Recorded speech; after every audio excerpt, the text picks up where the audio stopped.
Bergeser untuk berbincang dengan pakar vulkanologi sudah ada Pak Surono.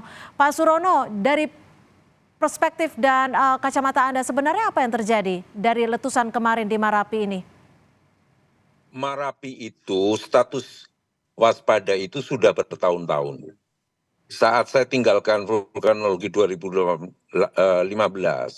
itu statusnya waspada, ya kan?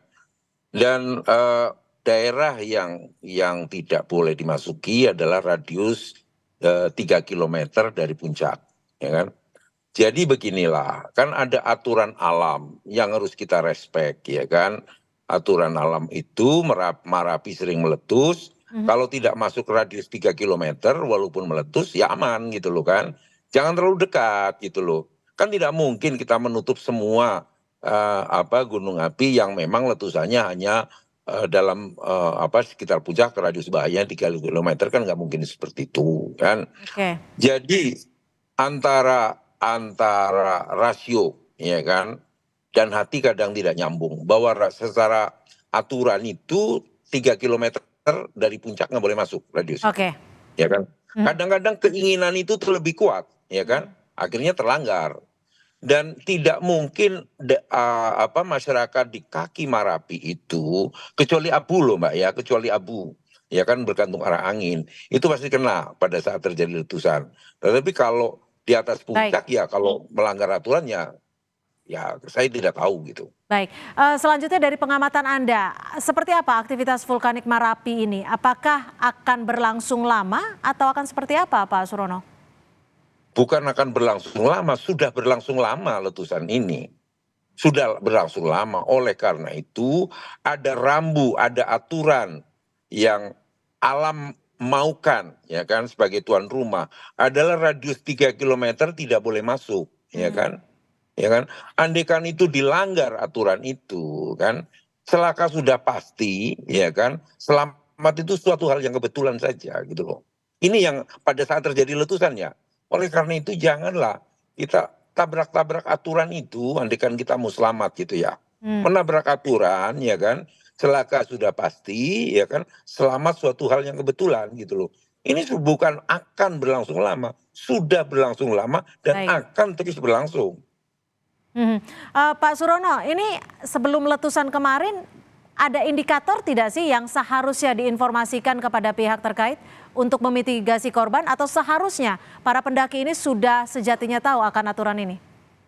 Kan ada pintu gerbang masuk para pendaki itu, ya kan?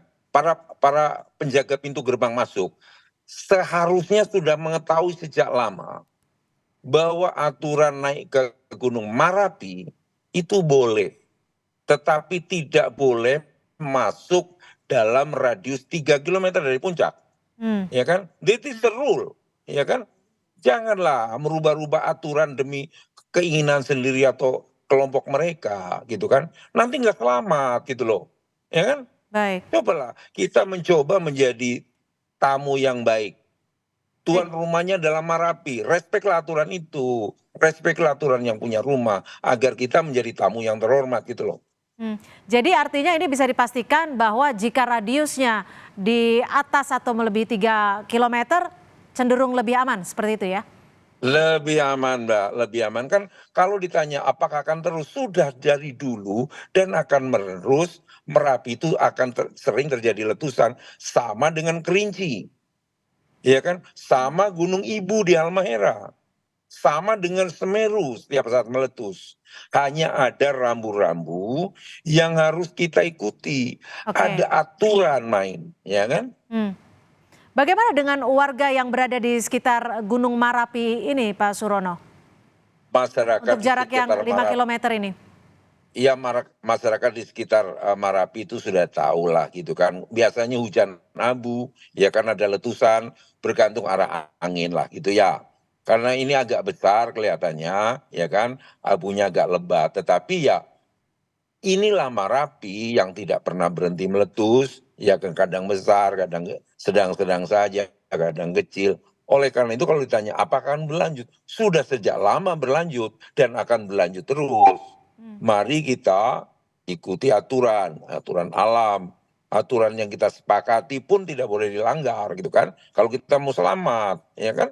Sama lah aturan bernegara juga seperti itu. Baik. Harus kita ikuti gitu loh. Artinya warga di Kalau sekitar enggak ya kita Gunung nggak selamat. Merapi tidak perlu dievakuasi, seperti itu Pak Surono? Tidak perlu, tidak perlu. Dia itu kan hanya jatuh di sekitar saja, kemana arah angin itu seperti itu. Makanya, karena sering meletus, ada material lepas di puncak. Kalau di puncak Marapi ada hujan lebat, material yang bekas letusan baru-baru ini akan turun.